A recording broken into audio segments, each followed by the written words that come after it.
Yeah, so I just took some notes. I was reading yesterday, and I was reading the book on thinking methods by Barbara Brandon, and I realized this process that I'm going through when I read a book and feel kind of tired and feel like it makes sense is how I would have approached learning in the past, but it's ineffective. I'm not able to integrate and take that much from it. Like as soon as I stop reading and the day's done, I'm like, okay, so what? I learned a few interesting facts or like stories. I heard a few interesting stories, but I'm not able to assemble that into anything of practical value.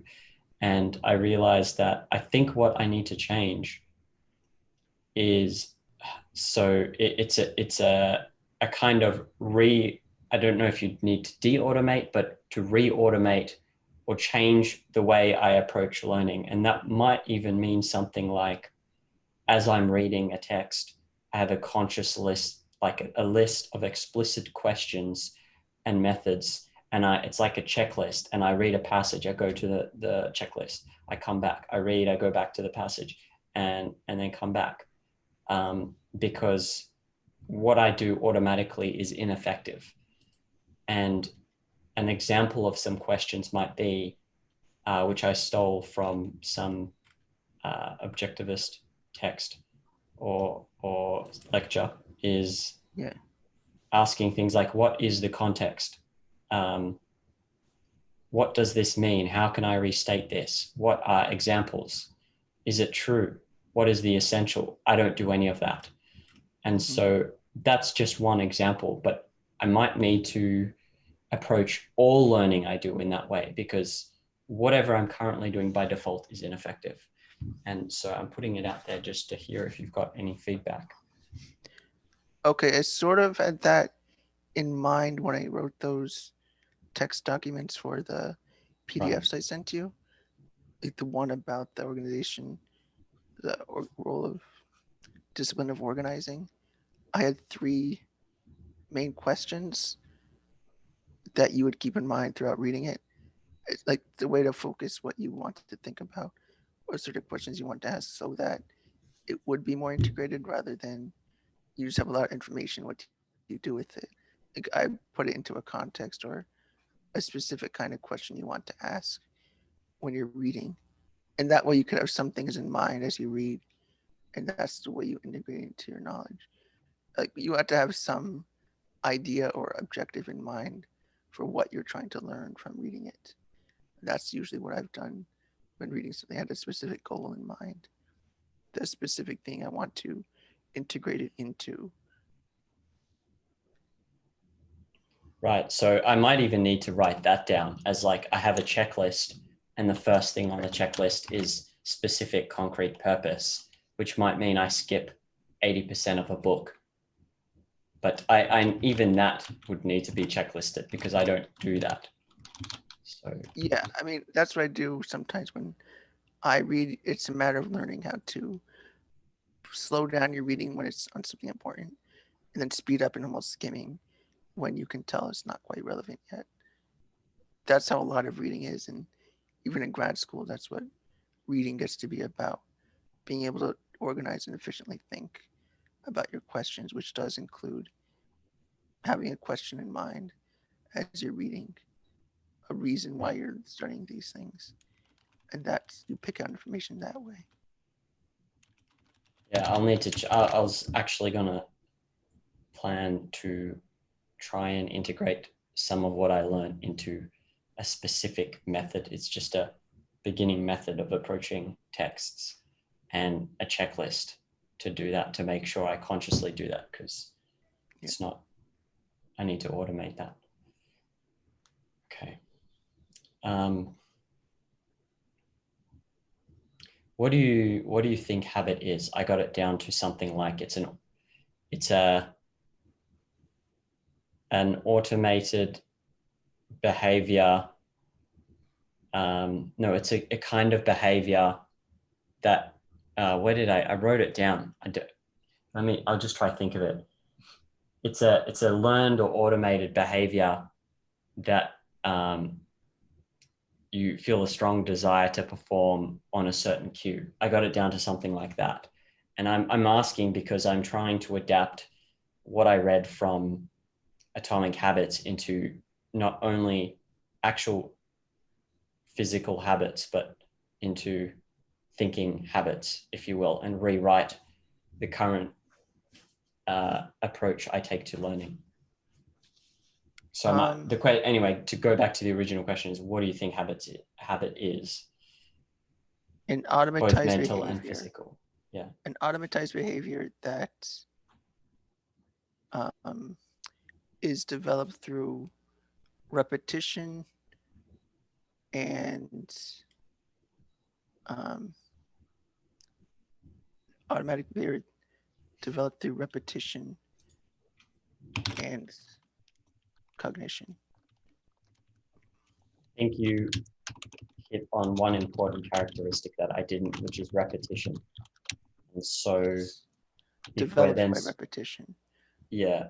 So if we're speaking of me developing more effective mental habits, as in better, more purposeful thinking that accomplishes what I want to, then I would need to have the checklist and constantly be repeating that for every single thing I study in order to rewrite what I'm currently.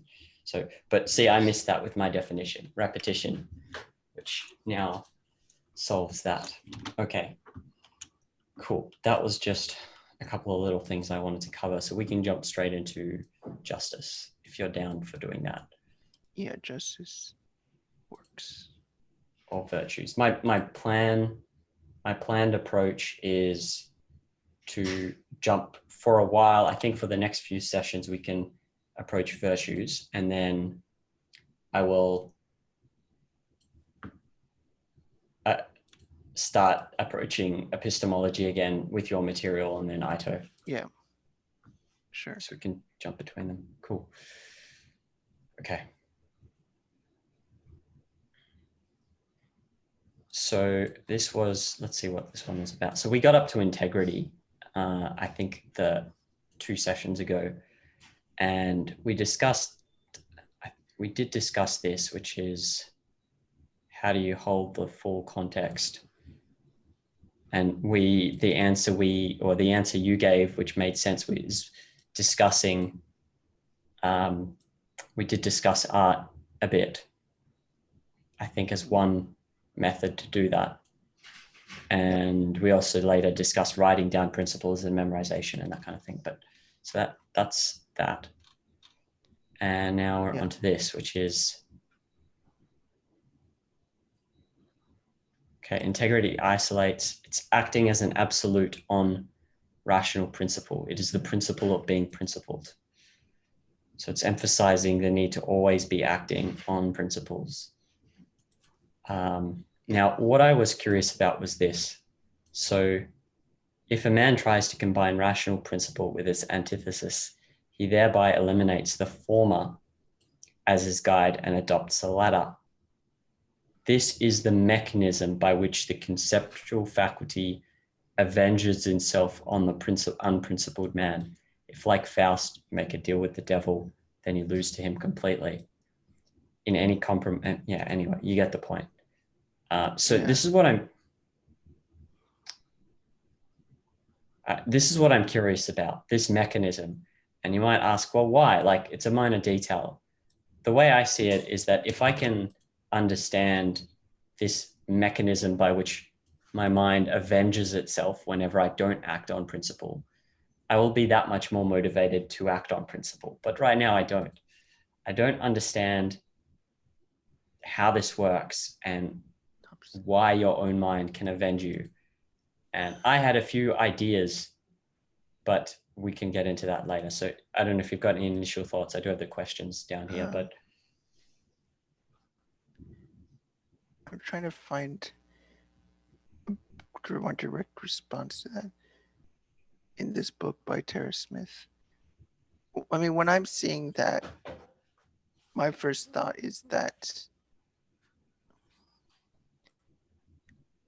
over time, the irrational would have to win out to the extent that you are not using reason in some area. So if you're not using reason, let's see. Because the argument would be that because you're compromising on a rational principle, that probably something to do with rationality takes effort and focus and choice. And to the extent that not being rational, the antithesis is like not using some principle. You're like saying not using a principle of honesty or not using these various things there. It's almost like defaulting on it. It'd be more like the default operation that no choice and no deliberation or no choice to focus if you completely are without any principle. Of course, we could ask to what extent are you unprincipled? Is it a policy? Is it that you were unprincipled one time? We could think it does cause damage to the extent that um,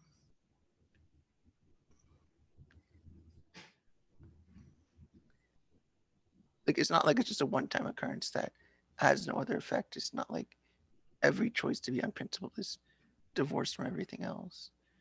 Like it's you in some way um, chose like a lack of focus and lack of thinking. And that's, I think, the best way I can describe it. If you're not thinking, then there's not much more that can go against your life than that. Um, I'm still, we can skip this. I'm still, based on what you said, I'm still unclear on mhm. this mechanism by which the conceptual faculty avenges itself. Like, I understand that. It sounds too poetic to me. It's not, it seems imprecise without the context that I'm seeing. I mean, it Right. seems like, how do I say, a mechanism by which it avenges itself. Like it's vague. I'm just kind of guessing at it. I don't have any better answer Yeah. because he's not being precise enough.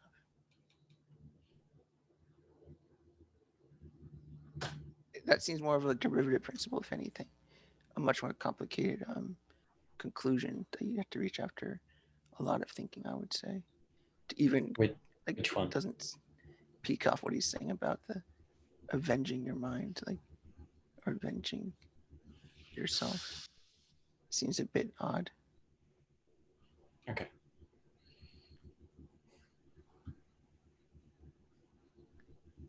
I mean, it's easy to see how it undercuts your life because it's going against the you're making your choices work together. You don't necessarily make a choice divorced from others. It's in the context of other choices. Like even what you choose, like where you choose to work is implied by other things like I don't know, like how you interact with people and things like that. You can't divorce these actions from each other. They're all connected, so you can't sometimes you not use principles and sometimes not unless you treat choices in your life as divorced from each other or unintegrated or unaffected by each other.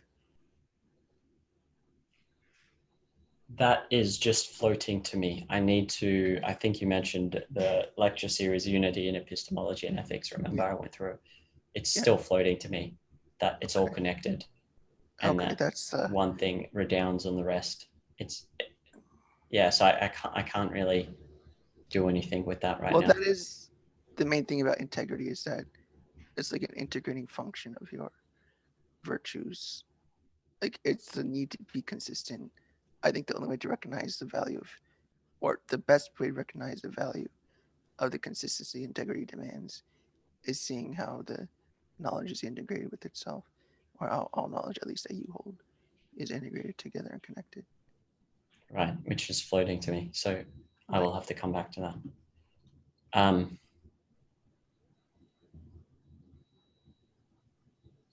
yeah, so it talks about in an alternative between intrinsicist and subjectivist premises. Mm-hmm. It it doesn't matter. There's always tragedy. And the casualty would be the virtue of integrity, because you can't live by an irrational premise consistently. Mhm. But I guess the casualty is all of morality. But I think the point he was trying to make, actually, now that I look at this, is specifically about loyalty to the conceptual faculty, to principles. So Yeah, that's I what did originally ask why specifically isolate integrity, but right. You have to see that loyalty to the conceptual faculty. That is an important way to see it. Because if, like, being an intrinsicist or subjectivist in a real, true, deep sense, and you honestly, like, you conclude that is the right way to be, it would be impossible to be consistent. You would have to be unprincipled to some degree about your principles. Like, if you try to be principled and consistent, you would hurt or kill yourself, even, at least by the objectivist standard, that if you don't hold life as a standard of value, then um, you would always, if you're saying the value of life is just embedded into it without your choice, then um, then you couldn't be consistent about what is good, because you couldn't consistently,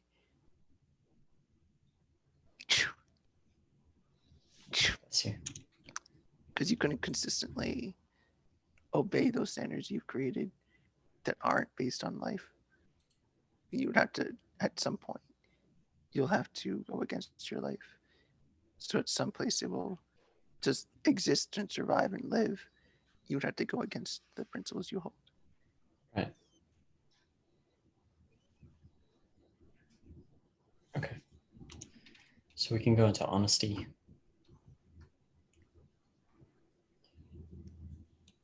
Rejection of unreality. Mm-hmm.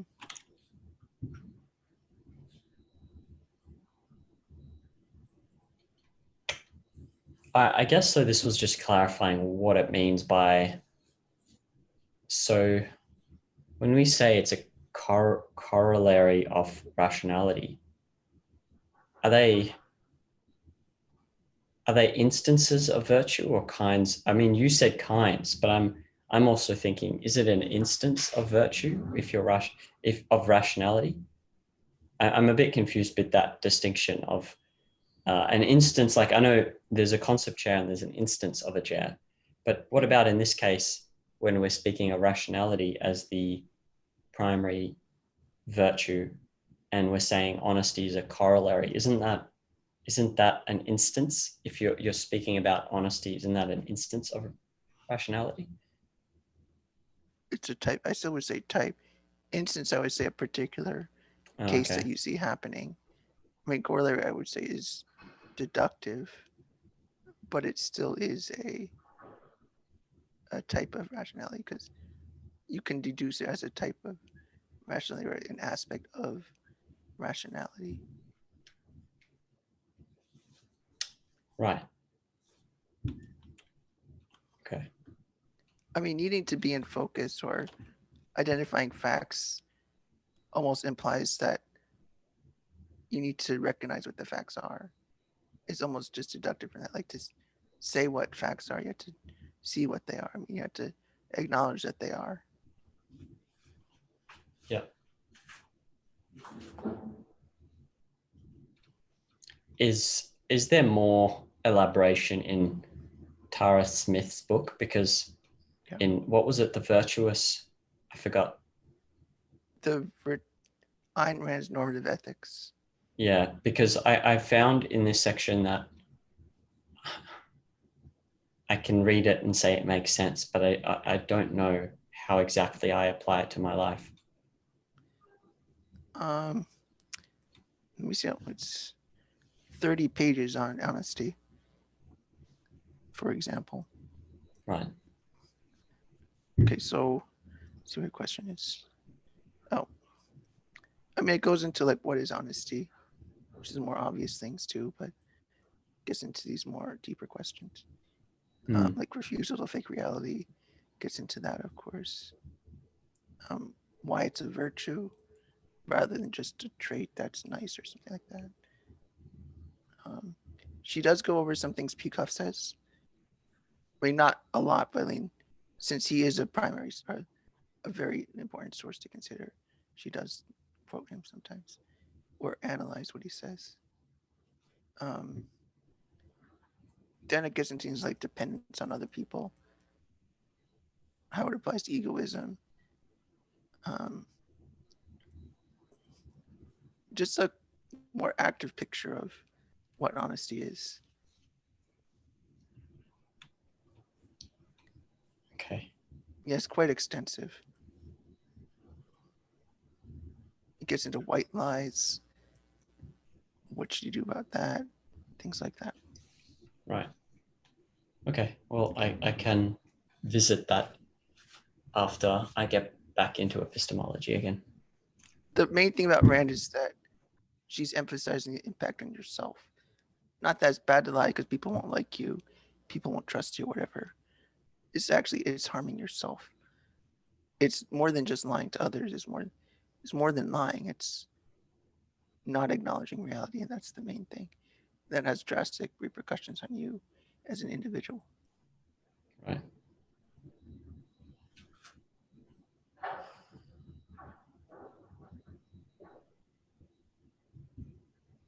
I'm just reading this section and then I'll look at the questions with you.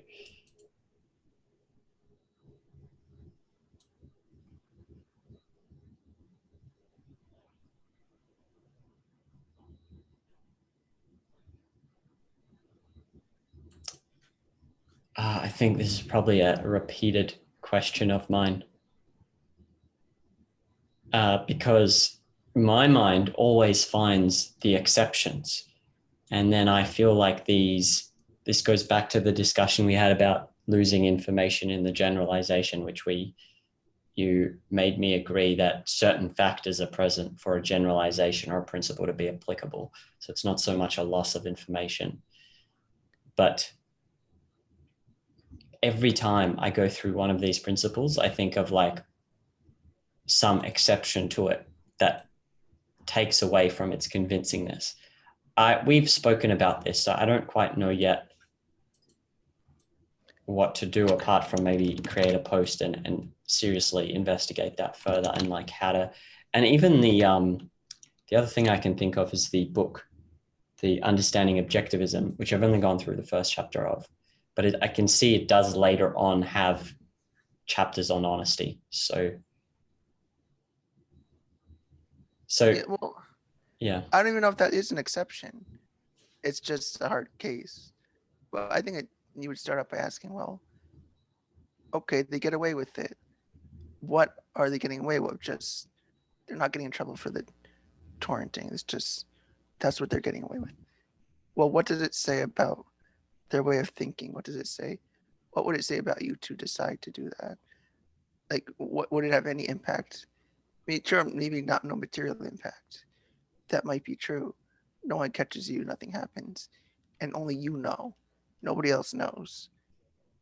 But it's that sort of question. I think Plato asked a similar thing in the Republic. Like, if you had a ring that made you invisible, you could commit a crime and get away with it. Nobody knows it was you. It's like the ring of Ganges or something.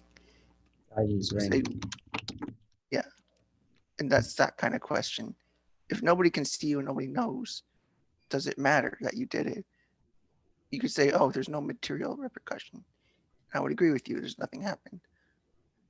But you have to think about the spiritual impact, what it says about your thinking, about your mind to actually decide, I don't care, or I'm looking the other way about violating their property or not caring that there are spiritual impacts. That you maybe don't focus on the material impact and you don't think about anything else. Is that sort of thing. Can you act like that in just one instance and erase that spiritual repercussion? Like, can you say there's no impact on your psychology? that sort of thing. Yeah, but can I also say there is an impact on my psychology? I, I will That's write the about hard this part. actually, because I want to, it is a big thorn in the, me trying to understand principles. So I'll have to write about that in detail. Okay.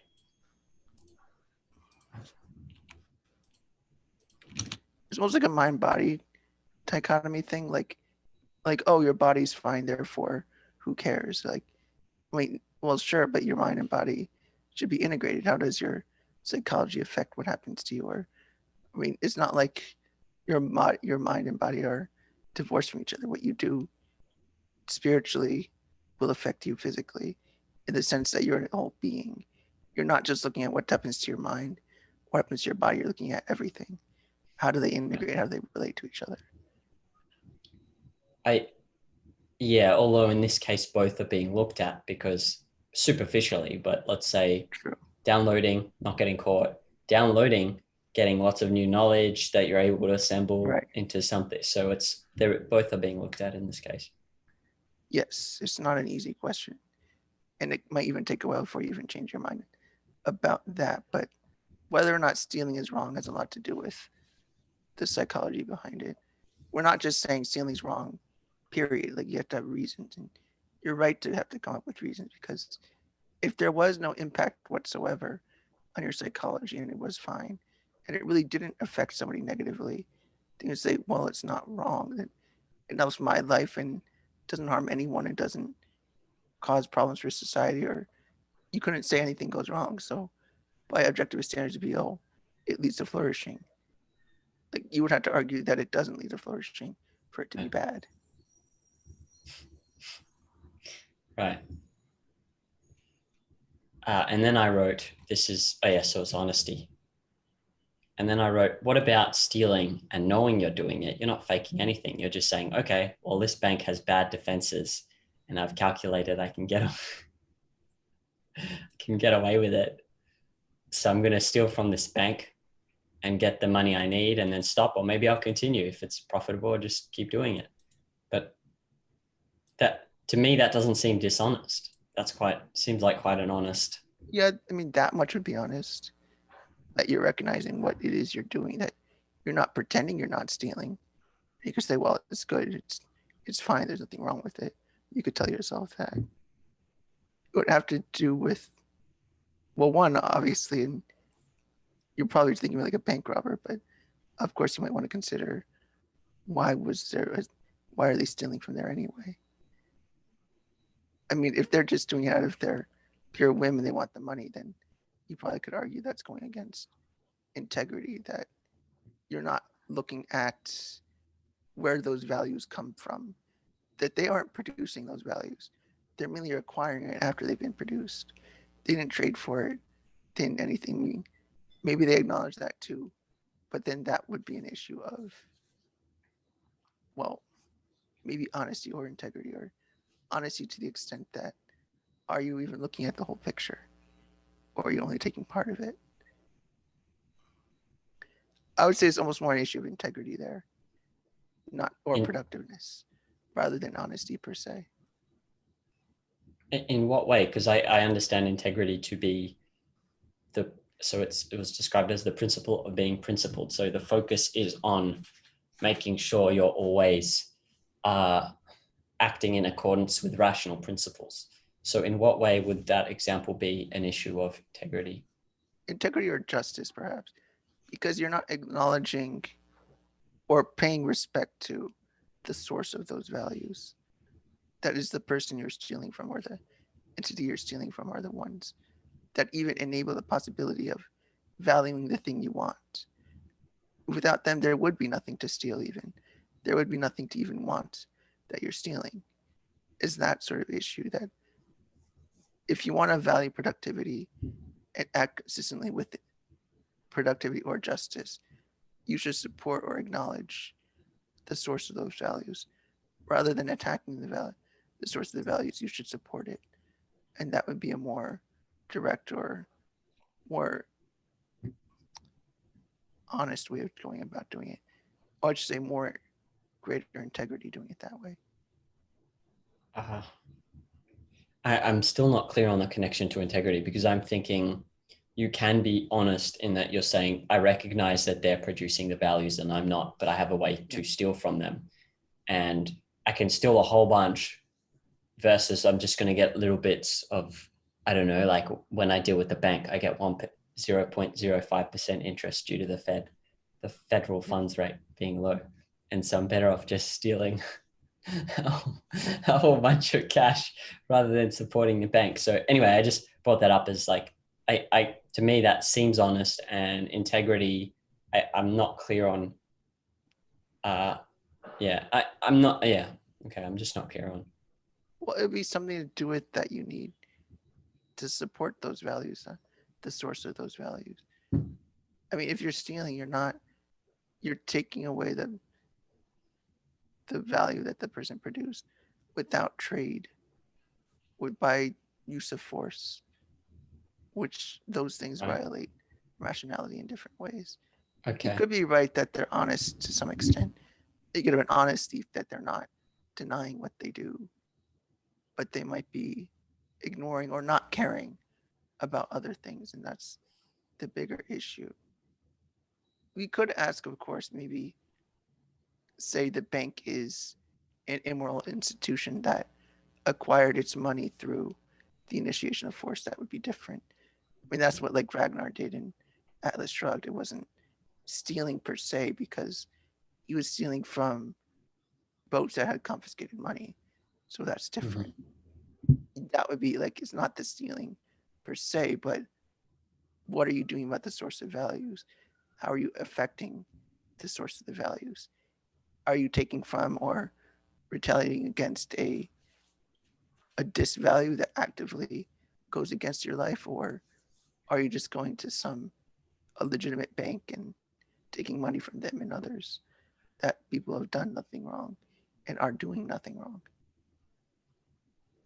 I can see that the problem for me is that all of this just feels so floating. Like when we say, what is the source of values? I can't think of that being significant or important.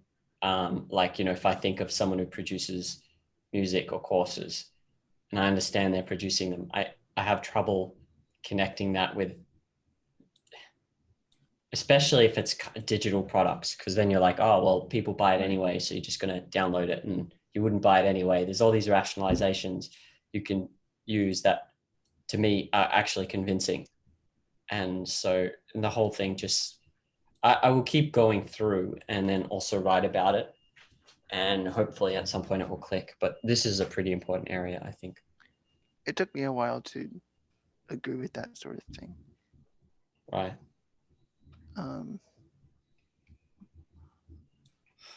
Yeah, and then I just noted that this is connected to that conversation about unity in epistemology and ethics, where all knowledge is interrelated, which is not concrete to me either. It's also just floating. So maybe we should move on, because I don't know how much more headway we'll make without me spending a lot of more time thinking about this. You might just want to note down source of values as maybe the main area of disagreement, or the main area you want to understand more.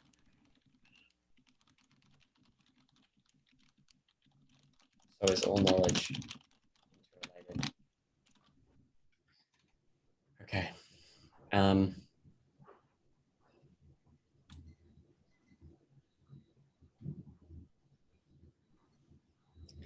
Okay, so there's something in here. I'll read it. My question is, so I'm just noticing that there's something similar here to the previous issue, to the one above, where I don't feel like I'm getting it. I'm not clear, and I'm trying to identify what the underlying concepts are that I'm having trouble with. So we'll just read it and we'll see if we identify anything, and if not, we can just move on.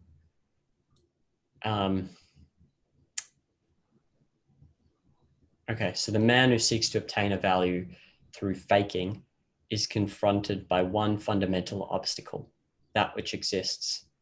That is the particular fact he is struggling to erase or rewrite.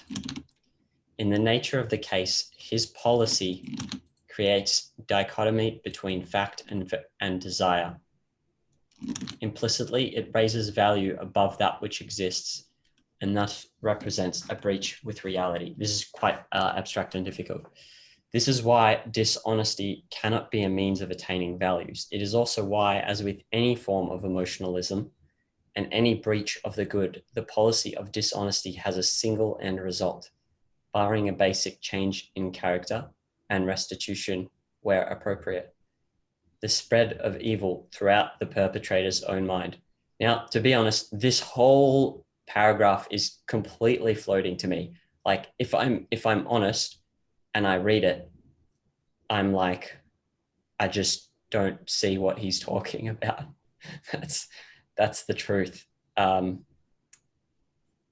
I don't know what it is that there's got to be some underlying concepts that I need to tackle more seriously to start getting closer to understanding why he's making this case.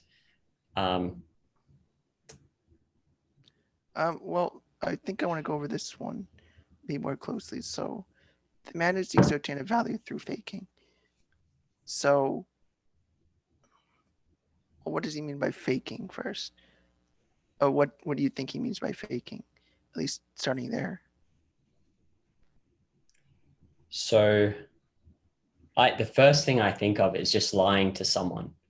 I think of saying someone asks you, for example, what's an example of a lie? Someone asks you what you're working on and you lie to them and you say, oh, I'm working on this thing, but you're not really. That's because that's not reality. You're not working on it. Right. That's the first thing that comes to mind when I think of faking reality. That sounds right, because you're saying to somebody at least that reality is not as it looks, or you're saying reality is something other than it is. Yes. So we can have that faking. So then you're confronted by one fundamental obstacle, that which exists. So what would he mean by that? And what do you think of then for that part? What is the obstacle? So that which exists is, let's say, okay, let's say I tell someone, we'll just make the example more concrete. Yeah. Let's say I'm working in a job and I tell someone I'm studying Python and physics and it'll help me for my job. And instead I'm studying philosophy. And so the fake, obviously the reality is I'm studying philosophy, but the faked world is that I'm studying physics and Python and it's somehow relevant to my job. And then the particular facts I am, struggling to erase or rewrite. I mean, isn't the obstacle the truth of the matter? If that's what you're trying to avoid by telling the lie, like it's an obstacle in some manner. That this other fact you're saying, that the lie is the correct way or the best way or whatever you might be thinking. And what's in the way of getting what you want. I missed, sorry, could you start again? I got confused in that. The fact that you are studying philosophy, you would believe is some obstacle to your goals, to some obstacle to your life. And so, I mean, the obstacle is reality. The fact that I'm studying philosophy is the obstacle? You're viewing it as an obstacle. I mean, you're confronted with an obstacle in your eyes that you have to say it other than what it is. Like you're telling a lie. That's reality isn't that way. It's an obstacle you're overcoming. You're overcoming reality by lying about it or hiding it or something like that. So studying philosophy becomes the obstacle. Okay. I would have thought that maybe I'm confused because I would have thought that the studying the physics and the Python would be perceived as the obstacle. Well, not you as a liar, though. Like you're saying, oh, the truth is an obstacle. I need to ignore it, overcome it, erase it, or change it. Something like that. The truth is. Oh, okay. All right. I can go with that because there's a reason like let's say I told the boss, okay, I'm taking 3 months off so I can work on Python, and then when I come back, I'll be able to do all this. I'll like have all this extra knowledge that'll help me in my job. Yeah. And then I'm saying the philosophy is the obstacle. Yeah, like if he really knew what it was, he wouldn't give you a break. Something like that. Like you think it's going to get in the way of your goals, that your life would be Oh, okay. harder unless you Right. lied. Right. So that's what he means by the obstacle. You see it as reality. In some way, something about reality is wrong and you don't want it to be that way. So you lie about it so somebody else doesn't realize. Oh, okay. So That's then we can go to the interesting. next sentence. So Okay. in the nature of the case is policy, the policy, I'm going to change reality.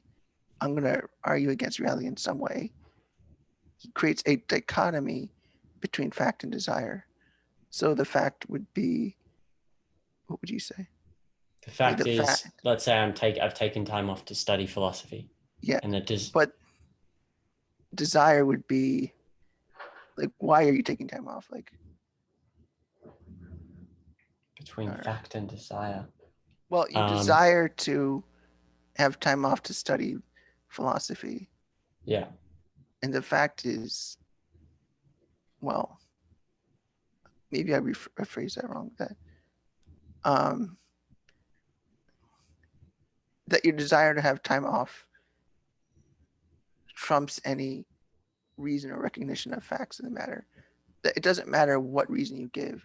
All that matters is you manage to study philosophy. You don't care if you use reality or not. Reality is like beside the point. Just you want time off to study philosophy, and that's that, regardless of the facts, or at least you think the facts are an obstacle for your desire. Oh, okay. All right. So let's say there was a requirement. Let's say I had a job. I don't have a job, by the way, but let's say I had a job, and uh, I made an agreement. Okay, I'm going to take time off so I can build skills that will help me in my job. And I say it's for studying Python, but I actually want to study philosophy. And so the fact is, um, uh, the The the fact desire is would I be to don't study think philosophy. maybe the fact is I don't think that I would get time off to study philosophy, but the desire is to study philosophy. Yeah, so then you'll just say, well, then I'll lie about it to study philosophy. Right. Okay. So I'm trying to bridge. There's an issue here. Like, so my boss, if I had one, says, okay, people can take time off if they want to upgrade skill sets. And so I'm like, well, I want to learn philosophy because it will help me. But the fact is, I can't get the time off to study it. And that's the fact. And my desire is to study it. And so what am I going to do? I'm going to lie to make the desire. Uh, I'm gonna lie to make. I don't know. I'm gonna lie somehow to. Then the value is what Fika is saying. The value is above that which exists. The value of what you wish is above the facts of reality. You'd rather fake reality than acknowledge reality. At least in this instance, implicitly, you're saying this value, this desire is more important, or I'm willing to sacrifice reality to my desires. Right. So Oh, okay. That's you're putting interesting.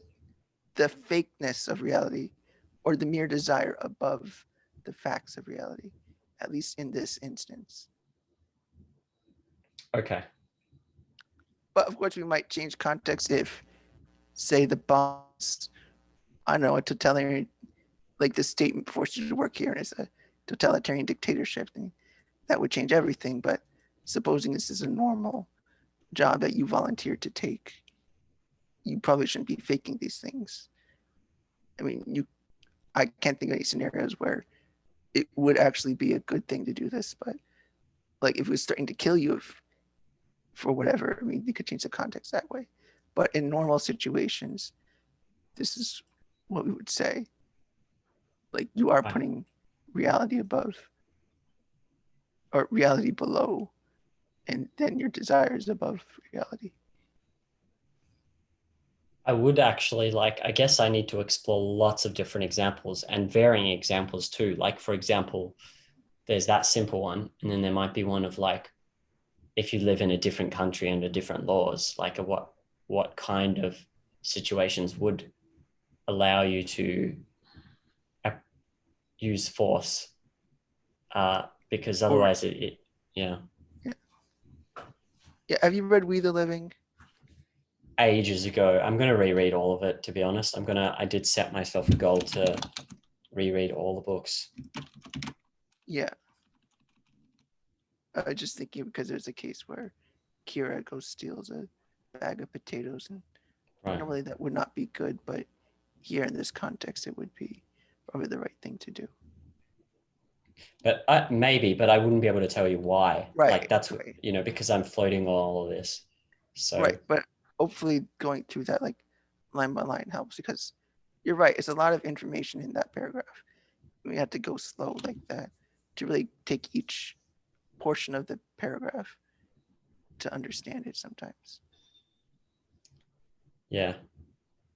Uh, is the I'm really looking for some kind of system, which I don't think exists, of being able to go through something like this with preset questions to help me develop good thinking, and maybe even a whole big list. I don't care if it'll take me like an hour per paragraph, as long as I try and re-automate my thinking.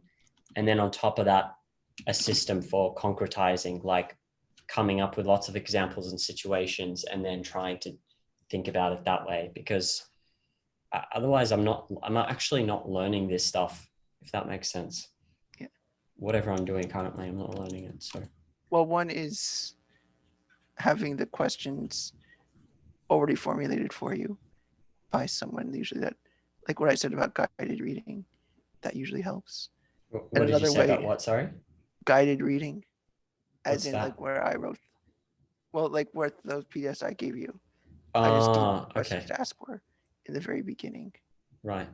Or another way to do it without my own questions, you could sit, well, just look at the, I don't know, the title of the subtitle of the chapter. Like, what do you want to learn from the chapter? I Yeah. mean, do you want to just say, I want to learn everything? Well, that's not a good way to start. You got to narrow it down a bit more. It's like, what about honesty do you want to understand? Or what things are particularly important right now? Because you're not going to get it all in one pass. Not even I've gotten it all in one pass. I don't think anyone ever has. So you need to know what you're looking for each pass, Right. or at least what made you want to read this paragraph anyway, or what made you want to read that section. It might not even be that much to think about. You could just write a few questions of what you want to get out of it. I, for me, it would be, so the overall interest is thinking in principles and being able to live day to day with principles in mind and being very clear on if and why they work, and integrating them into my life, and identifying principles that I am violating but think are true, but I don't realize I'm violating them because I'm not that clear on them. Like a classic example would be independence, which I didn't realize I was violating by taking over concepts from other people without going through a specific method to both contextually integrate and to reduce them. That would be Yeah, dependence, but I didn't even realize that was an instance of dependence. So it would yeah, be, that's a big motivation too, is identifying what exactly these principles are, why they work if they do, and then integrating them. That's a pretty big motivation, but so that's everything really in principles. yeah. So, do you know what page that is? I can No, find it for you. The honesty page. yeah, Well, it'll be a location number if it's Kindle. So that's fine. do you want me to get it for you? The way I do it is I would Location's simply fine. search for, you can always just search for something like he is struggling to erase, and then it'll take you straight to it, if you know what I mean. Yeah,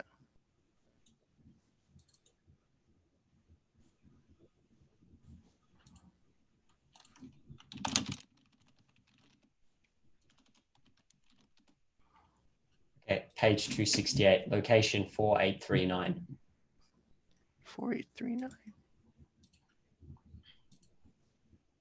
You can do Control G to go to location. And then select location and type in 4839. It'll take you there. Let's see. So the section name is Honesty as a Rejection of Unreality.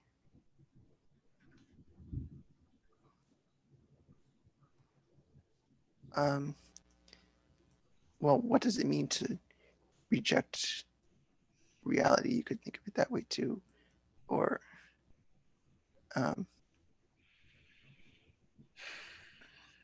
it's a way of formulating the question when you see that based on the rest of your reading before.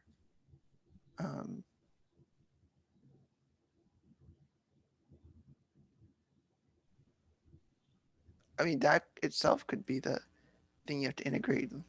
Honesty as a rejection of unreality. How would you break that down?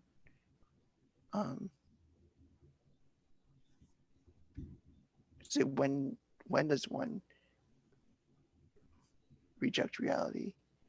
Or what happens when you reject reality?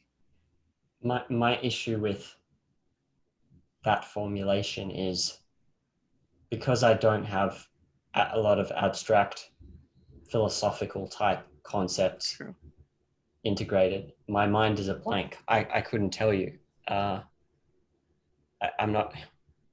could possibly recite by memory specific examples, but that's not understanding.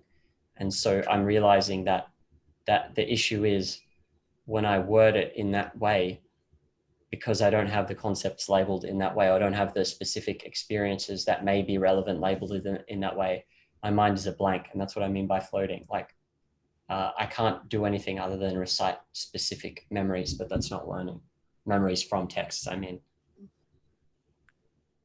Yeah. Like, to fake reality. Yeah. I mean, there is a lot there. I guess some of it is that the best source at this point for virtues. It's hard to say that because I always find Peacock can be a bit dense. I think unless you already know kind of where he's coming from. I prefer dense because it means I get to Right. ask a ton of questions as opposed to my experience with the Barbara Brandon lectures is that there's a lot of examples, but I'm completely lost. Like, I'm like, yeah, this is interesting, but I'm not, I don't even have I don't have as many questions, and it's not as obvious what I don't know and what I do know. Mm-hmm. So I don't mind the density, which is fine to work through something very slowly, but yeah, whether or not it's a good source to learn about virtues, I'm not sure. So. I mean, really, this section is just about what does it do when you lie? What does it say about your view of reality when you lie? I'm not sure I could even make it more of a condensed question. I mean, it is a dense topic, and that's kind of just how it is. Yeah. It has to be very abstract. Yeah. Okay. So what we can do is, all I'm thinking of right now is continuing as I have, which means there will be some sessions where I do conceptual reorganization, and I'll go through what I've come up with. I will go through understanding objectivism, which probably includes, might include me writing something. I'm not sure if there were written examples in there, but, and then posting. Like, I don't know what else I could do. So.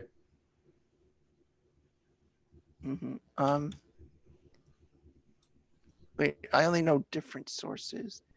But sometimes different sources are better reading depending on the person. Like, I did think Tara Smith is better on discussing principles. Right. Okay. Well, I can always order and do both as I go through the OPAR. Yeah, I mean, if you're having a hard time, I wouldn't just only stick with this source. Right. It doesn't mean like you're not able, like if you don't understand him, you don't understand anyone. Sometimes writing style, you'll find different clarifications. Maybe Peikoff isn't your best bet for ethical principles. He seems pretty good for epistemology, like I've said. Like I've always loved him for that. But as far as ethics, I never felt convinced by him. Tara Smith has always done that job pretty Okay. well.